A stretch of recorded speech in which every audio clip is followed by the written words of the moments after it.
You ever foot the bill for something only to be told you're not invited? Imagine planning a massive family reunion, booking the house, covering every expense, only to wake up to a group text that reads, "We doesn't want you there." Yeah, that actually happened to me. I'm Amanda, and this is the story of how I stopped funding my family's dysfunction and started reclaiming my dignity, one boundary at a time. Before we get into the drama, tell me in the comments, what would you do if your own family uninvited you from a party you paid for? I should have seen the signs. Maybe not right away, but little things. Entitled comments, missing thank yous, the way they joked about my over-planning. Still, nothing prepared me for that message. It was 6:43 a.m., the Friday before our long-awaited family reunion.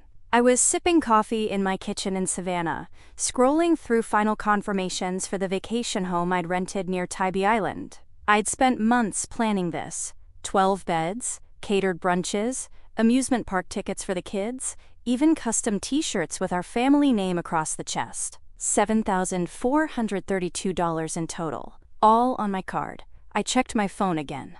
A new group text from Ryan, my younger brother, the one who still thinks sarcasm is a personality trait. It read, "We doesn't want you there. It's better if you stay back. Family vibes only." Followed by a string of thumbs up emojis. I stared at the screen, stunned. Surely this was a mistake. A joke? Then I saw the names in the thread. My sister Karen, my parents, a couple cousins. Everyone but me had already responded. Laugh reacts, agreed. A gif of someone clapping. I hadn't misread it. They actually meant it. I felt my chest tighten, not with sadness, yet, but rage. Slow, hot, surgical. I scrolled to the shared family cloud drive, the one I'd set up for photos, itineraries, maps, restaurant menus. 55 files. I deleted all of them, every last file. Then, I pulled up the admin settings, revoked their access, changed the password. Seconds later, my phone buzzed again. Karen. Where'd everything go? Ryan. Amanda, WTF. We need those tickets. Dad, what's going on? I didn't answer. I just sat there, breathing. If they didn't want me at the reunion, fine. But they weren't going to use me like a hotel concierge with a credit card. I closed my laptop, walked to the front closet, pulled down the spare suitcase I'd planned to lend to my niece. Then I packed my essentials, locked the front door, and drove straight to a hotel downtown. It wasn't dramatic. It wasn't emotional. It was clarity. They wanted me out? I was out. But they were coming with me, out of my wallet, out of my calendar, and out of my grace. And that was just the beginning. I'd forgotten how peaceful it was to wake up without a dozen notifications blowing up my phone. No frantic texts from Karen, no guilt-drenched voicemails from Mom, no "where are the files" from Ryan. Just the hum of my hotel room's central air and the faint scent of lemon from housekeeping's mop bucket.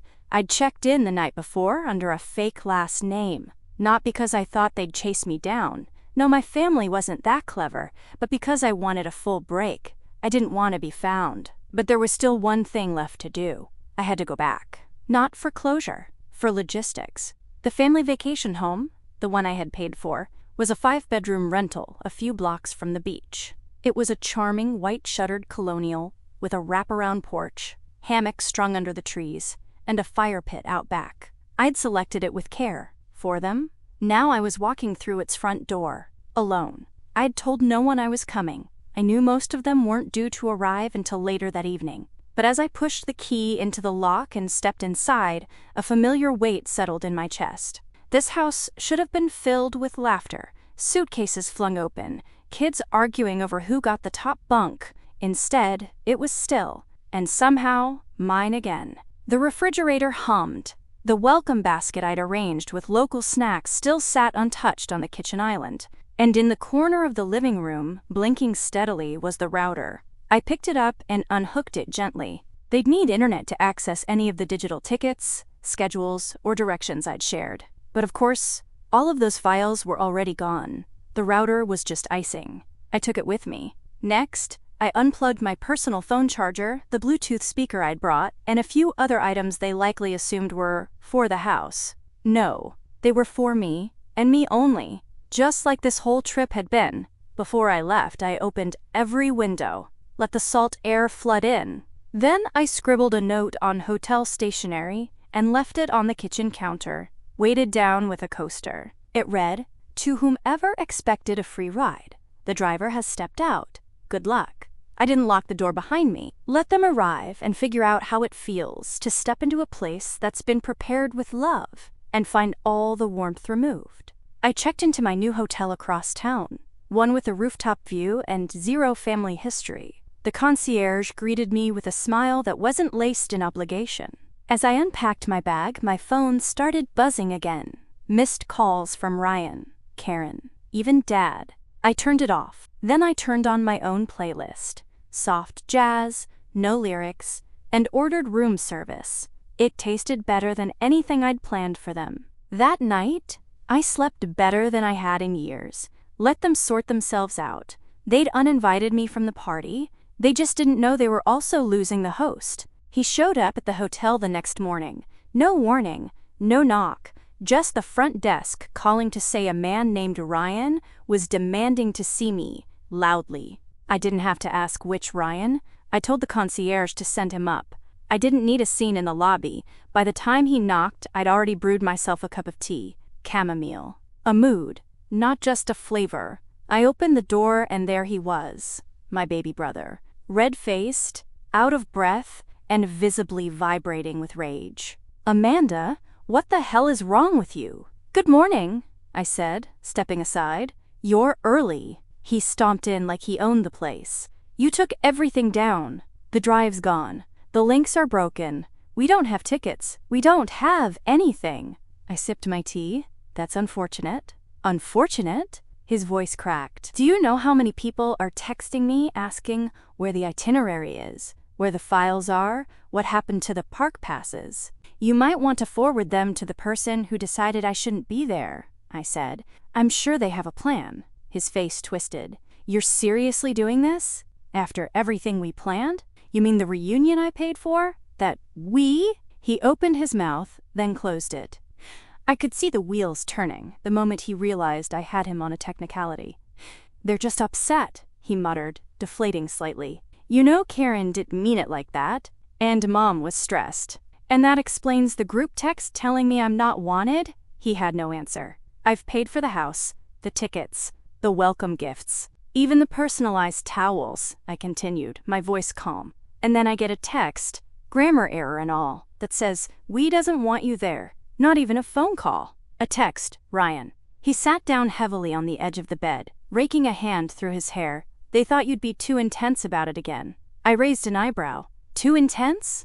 You're always organizing everything. Like, overly. It stresses people out." I didn't realize consideration was now considered controlling. He groaned. "Can't you just undo the files, please?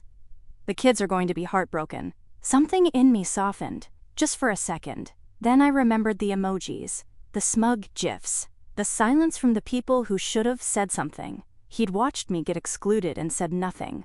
I shook my head. "No, Ryan, I'm not pressing undo. I'm pressing reset." "So you're just gonna bail?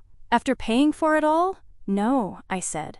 "I'm going to stop pretending I'm okay being treated like a checkbook with a pulse." He looked up, stunned. "What happened to family first?" "I asked myself that same question," I said, "right after you all decided I was the only one who didn't count." He stood abruptly. "So this is it then? You're just out?" I didn't answer right away, just took another sip of tea. Then I looked him square in the eye. "You don't get to have my planning and call me a problem. You don't get to have my money and call me controlling. You don't get to uninvite me from a trip I built and then act surprised when I step away." Ryan stared at me, not angry now, confused, like he couldn't quite reconcile the Amanda he was facing with the one he used to call for help fixing family spreadsheets. He left without another word. As the door clicked shut, I finally exhaled.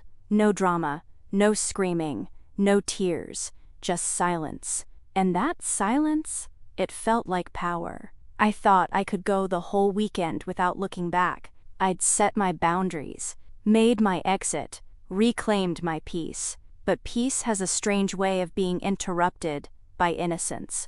It was nearly midnight when the message came in. I was lying in bed, watching a documentary I'd already seen twice, trying to convince myself that silence didn't feel like loneliness. My phone buzzed with a soft vibration. Just one. A message, not a call. The name on the screen made me sit up straight. Lena, my niece, Karen's oldest. 11 years old, and the only one in that family who ever truly looked me in the eyes like she saw me. Not what I brought, not what I booked. Me. The message was short. Too short. Auntie Mandy, did we do something bad? My breath caught. It wasn't a question meant for fixing. It was one meant for comforting. A child asking if her laughter that morning, the game she played, the new place she was about to visit, came at the cost of hurting someone she loved. Before I could reply, another message popped up. The tickets don't work. The man said we're not on the list. And then, Mom was yelling. Uncle Ryan said it was your fault. I cried. I stared at the screen, my heart crumpling like wet paper. There it was. The kids had tried to use the amusement park tickets, the ones I'd reserved, linked to my now-deleted cloud account, and they'd been turned away. Of course they had. My digital footprint had gone with me. The QR codes, the confirmations, the entire itinerary had been scrubbed the second I revoked their access. What they hadn't realized was how much they'd depended on me. But Lena, she wasn't part of the betrayal. She was just a child caught in the fallout. My fingers hovered over the keyboard. I didn't want to send the wrong message, to break my silence in a way that invited more chaos. But I couldn't ignore her either. I typed slowly. Sweetheart, you didn't do anything wrong. I love you very much. I'm sorry things feel confusing right now, she replied instantly. Is there still a way we can go? I wanted to ride the flying swing with you. It nearly broke me. I wiped away a tear, blinking hard at the ceiling. Then I did something I hadn't planned on doing. I made a call, not to anyone in the family, to Zoe, my best friend since college, the one who always answered on the first ring. And she did. Amanda, what's going on? Zoe, how fast can you get to Savannah? Tell me what you need. I need a backup miracle, I said, my voice cracking. And I need it for the kids. There was no hesitation in her voice. Say less. I'm already checking flights. Zoe had 3 things I needed. Her own car, her own house with a big backyard just 30 minutes from where the family reunion was taking place, and a talent for organizing chaos into joy. By sunrise, she had a plan. I'll host the kids here. New tickets, new games, water balloons, pizza buffet, giant inflatable slide. We'll make it better than the original. But won't Karen try to stop them from coming? Zoe's voice went crisp.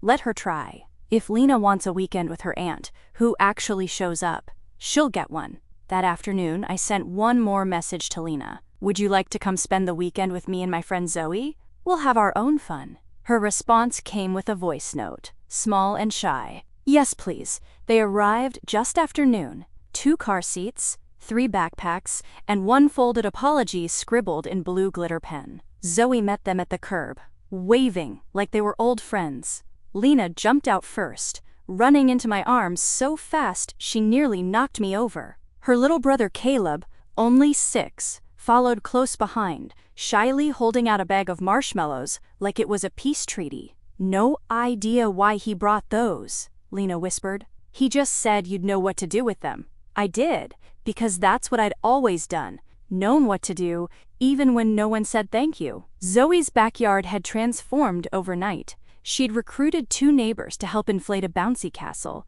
and had set up a DIY splash zone using tarps and garden hoses.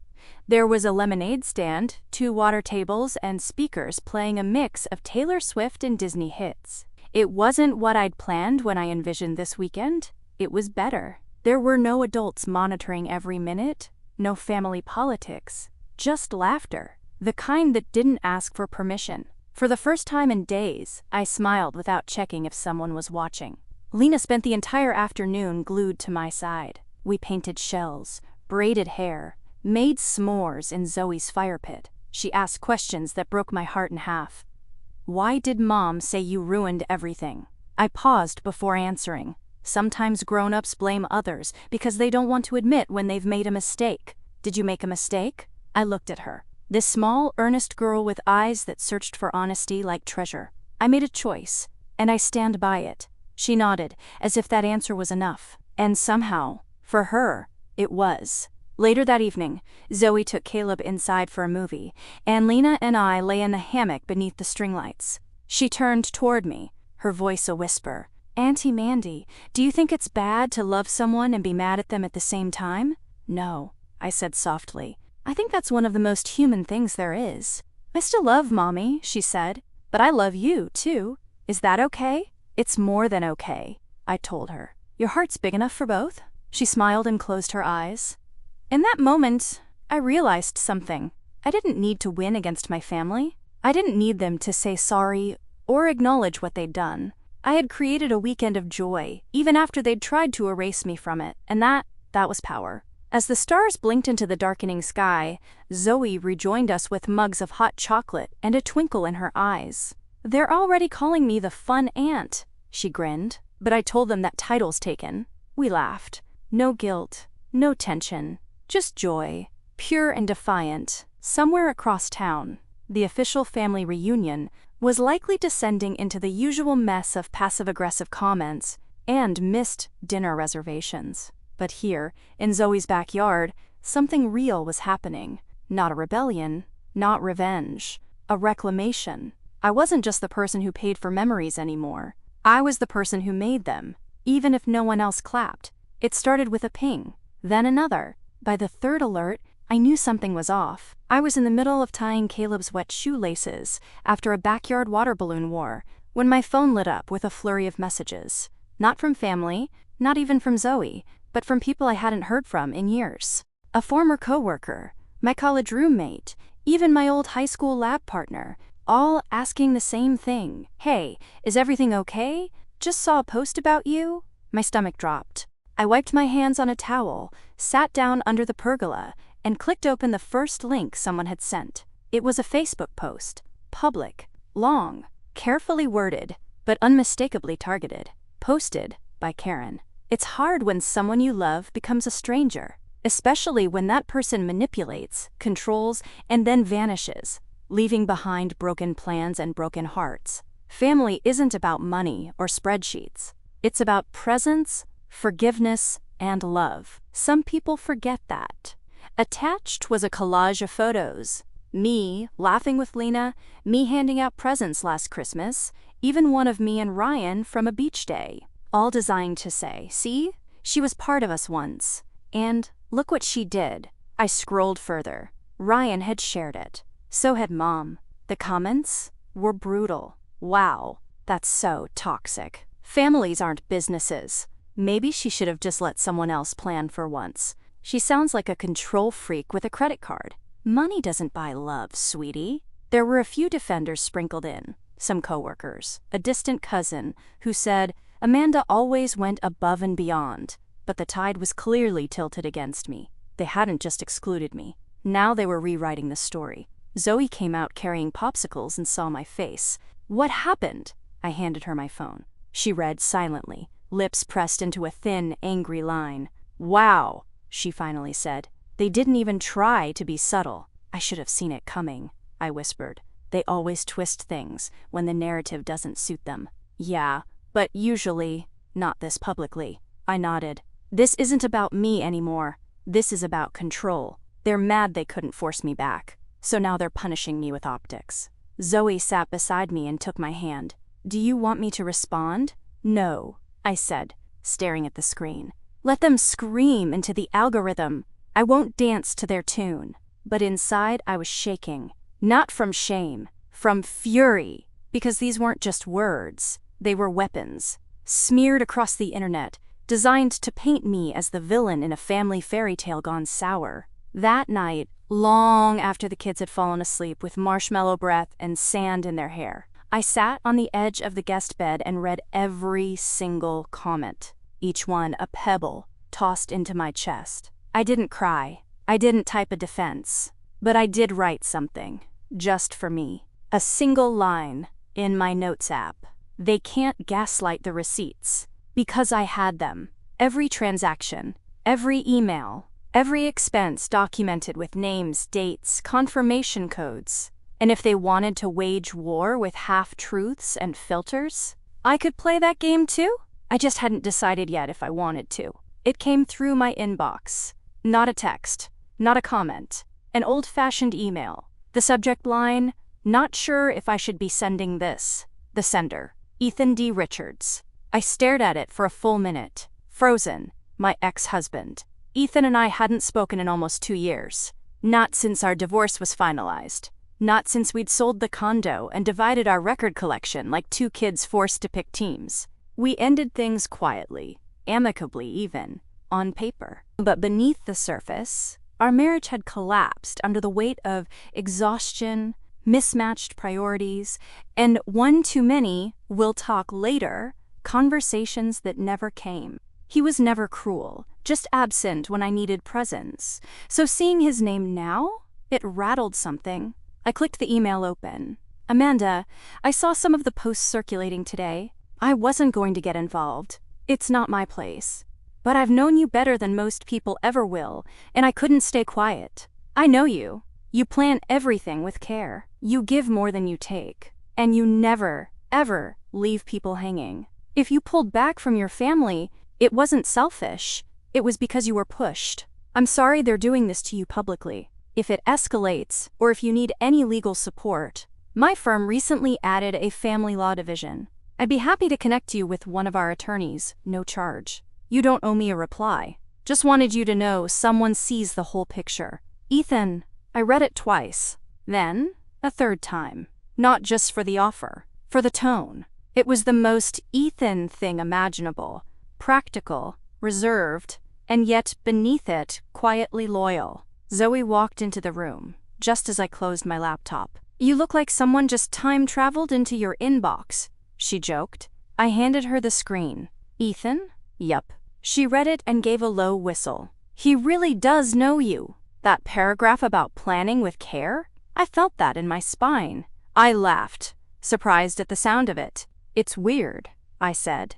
"Of all the people to say something right now, I didn't expect it to be him. Sometimes the people who hurt us still respect us." Her words hit me square in the chest. Because it was true. Ethan had failed me in ways only a partner can, by disappearing when presence was required. But he had never tried to rewrite the story, never diminished my worth, and now even from a distance he was quietly defending it. Later that evening, after Zoe had gone to bed and the house was silent, save for the hum of the refrigerator, I pulled out my journal and wrote something I hadn't dared say out loud yet. I'm not alone. Not in the ways that matter. Because as much as the smear campaign had stung, it hadn't stuck. Not to the people who truly knew me. And now, I had a lawyer in my corner if things escalated. But more importantly, I had something stronger. Proof that truth has allies. Even unexpected ones. I didn't even have to lift a finger. That's what made it so satisfying.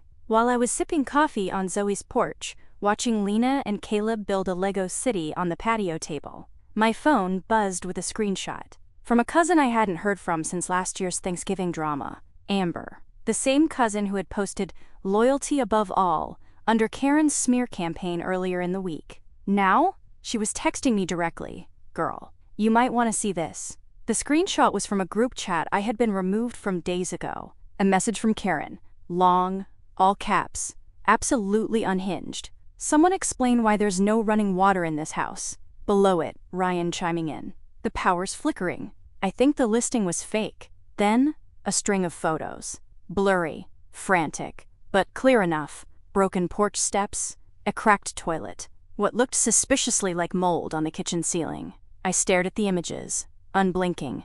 Zoe peeked over my shoulder. "Is that?" I nodded slowly. "Their backup rental. The one they scrambled to book after I pulled the original house. They'd gone with a cheaper listing, off some sketchy vacation site I'd warned Karen about last year. The same one I'd told them to avoid after reading horror stories about fake properties and no refunds. They hadn't listened then.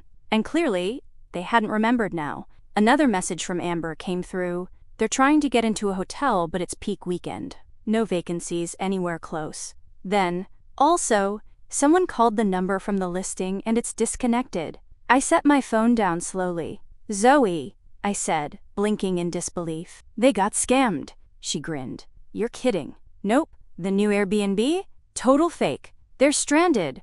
No plumbing, no refunds, no plan B." She leaned back in her chair, letting out a long, satisfied sigh. "That's beautiful." And it was. Not because I wanted them to suffer. I didn't need revenge. But because for once, just once, the consequences arrived all on their own. They had pushed me out, tried to replace me, erased my role in planning every past event, and then walked straight into their own trap. Later that afternoon, Amber messaged again. "Your mom's crying. Karen's screaming. Ryan tried calling you. Everyone's losing it." I didn't respond. Instead, I walked to the backyard where Lena was swinging slowly, alone, humming to herself. "Hey, sweetie," I said. "Want to help me make some mac and cheese?" She beamed. "The good kind? Only the best." We cooked together while Zoe entertained Caleb with a homemade scavenger hunt. It was the kind of evening that felt simple, safe, like it had been dipped in soft light. But beneath the ease, I could feel something shifting. Not in them, in me. Because for the first time in years, I wasn't cleaning up anyone's mess. I wasn't fixing the dinner that burned, smoothing over the fight, reprinting the ticket someone lost. I was just living, and watching them unravel from a distance, that wasn't petty. It was proof. Proof that maybe, just maybe, I'd been the glue all along. The cafe was quiet. Too quiet, considering the storm about to land inside. It was Tuesday afternoon, 2 days after their vacation collapsed under its own incompetence. Karen texted me a cryptic, guilt-laced invitation. "Let's talk. Just us. Civilly. Please." She didn't mention that just us meant she'd bring our parents. But I expected that. I chose the cafe. Neutral ground. Public enough to deter theatrics. Intimate enough to force eye contact. I wore navy blue. Structured, serene. Brought no emotion. Only a leather folder, thick with itemized receipts. When I walked in, they were already seated in a booth by the window. Karen pretending to check her nails. Mom dabbing at her eyes like she was in a soap opera. Dad staring out the window, probably wishing he was anywhere else. I approached with calm steps and a cold heart. "Hi," I said, sliding into the seat across from them. "Let's not waste time." Karen opened her mouth to speak, but I held up one hand. Then I unzipped the folder and laid out the spreadsheet I had printed the night before. 5 pages, color-coded, with a cover letter that read, "Breakdown of Amanda's financial contributions to family reunion, revoked event." Line by line, it listed every expense. $3,200 vacation rental deposit, $1,080, theme park tickets, 8 total, $670, catering and groceries, $270, tax and screen $200, tax and service fees. Then, 1 to Mom, 1 to Dad. No one spoke. "I'm not here for an apology," I said. "I'm here to make this very clear. I will never again fund a gathering where my presence is optional." Karen's face reddened. "That's not fair. What's not fair is being excluded from something I built. What's not fair is footing the bill and getting erased in the group text." Dad cleared his throat. "Your mother and I didn't know you'd be completely cut out. Then why didn't you stop it?" I interrupted. "Why didn't any of you ask me before the switch to the Colorado trip? Before the Facebook post? Before you dragged my name through comments from people who don't even know me?" Mom's eyes welled up. "We were hurt. We didn't understand why you pulled the files. Why you shut us out." I stared at her. "You told me, in your own voice, that I needed space, that I'm too intense, and always make things about me. So I gave you exactly what you claimed to want." Karen slammed her copy of the spreadsheet down. "This whole thing is ridiculous. It was one trip. You're making it into a war." "No," I said calmly. "I'm making it a boundary." She scoffed. "What are we supposed to do? Pay you back?" I shrugged. "You don't have to, but don't expect another dime. Ever." Dad leaned in, voice low. "Are you really going to cut us off over this?" "I'm not cutting anyone off," I said. "I'm stepping out of a role I never applied for. Family financier, unpaid event coordinator, emotional punching bag." No one had a response to that. I gathered the extra folders and stood. "Keep your copies," I said, pushing the last one toward Mom. "Frame them if you want. That way next time you feel tempted to call me selfish, you'll have a receipt." Karen opened her mouth again, something sharp on her tongue, but I was already walking away. No raised voice, no dramatic tears, just a clean exit. As I passed the counter, I paid for their drinks. Not out of habit, out of finality. Let that $12 latte be the last thing I ever covered for people who couldn't cover me. I didn't check my phone for the rest of the day. No curiosity, no anxiety, just stillness. After the cafe showdown, I went back to the hotel, packed my things, and checked out early. Not because I had to, but because I wanted to leave the entire city,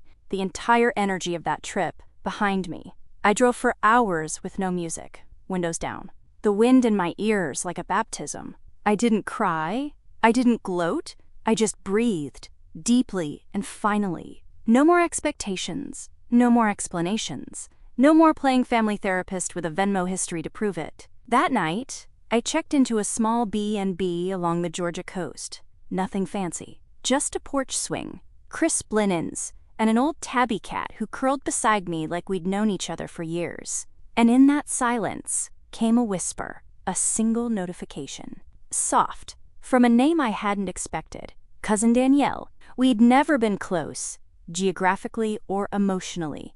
Grew up on opposite coasts, saw each other only during holidays. But she was always kind, always watching. The cousin who helped clear dishes while others bickered. Who sat with me once during an awkward family barbecue when everyone else crowded around Ryan and his endless college stories. Her message was short. "Hey, I saw what happened. Just wanted you to know. I believe you." Then, a second. "That post? It was wrong, mean-spirited, and everyone's pretending like they didn't play a part. But I've seen how much you've given, for years. And then, finally, you were the adult, the backbone, and the reason anything ever got pulled off. Just wanted you to hear it from someone in the family." I stared at the screen, throat tight. It wasn't loud. It wasn't dramatic. It was just enough. A soft tap on the shoulder that said, "You're not crazy. You're not alone." The next morning, I went for a walk before sunrise. Just me and the salt air. The water was calm. Low tide exposing dark ripples of sand like skin beneath a wound finally healing. And I thought about all the things I no longer owed anyone. An explanation, a justification, a second chance. I'd tried, more times than I could count, quietly, patiently. And when I finally stopped trying, they noticed.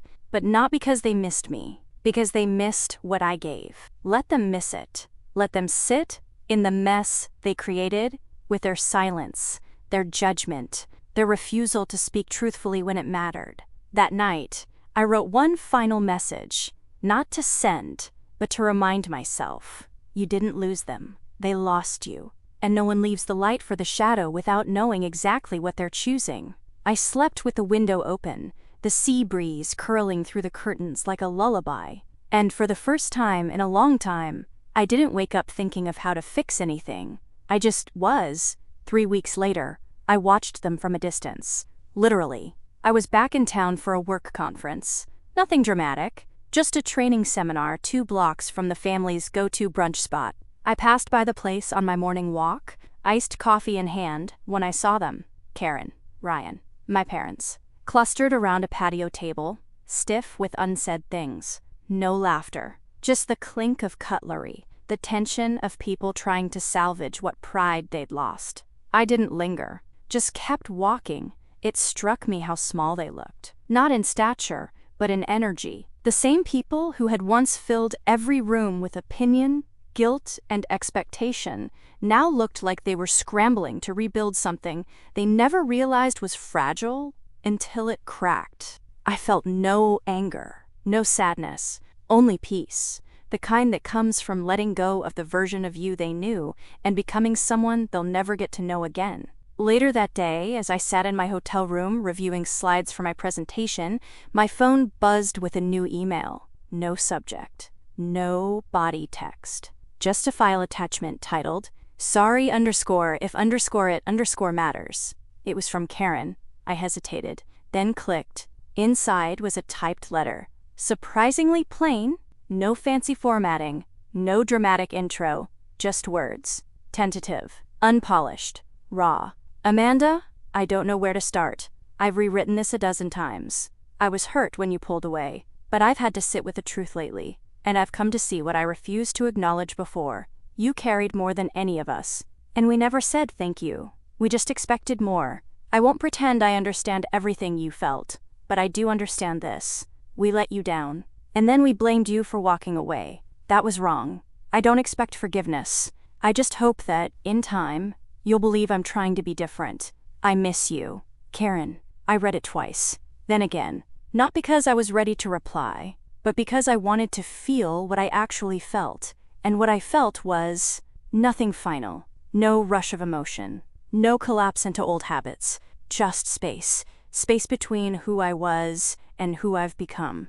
I closed the email and sat still. I didn't hit reply. Not yet. Because forgiveness is a process. And trust? That's earned, not begged into existence with a 3-paragraph letter after the fallout has already burned through the furniture. But I didn't block her either. That was new. Later that night, Zoe called to check in. How's conference life? Productive. Also, quiet.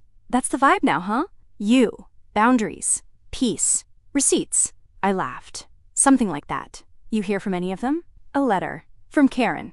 Zoe was quiet a moment. You gonna answer? I leaned back in my chair, watching the lights of the city flicker below me like stars trying to remember how to shine. Eventually, I said, maybe, because sometimes the lesson isn't in whether they ever say sorry. It's in knowing you no longer need it to move forward. And that night, before bed, I added one more entry to the journal I'd been keeping since the beginning. Family isn't who invites you to the table. It's who doesn't flinch when you finally say, "That's my seat." Then I turned off the light and let the silence, the earned silence, wrap around me like armor.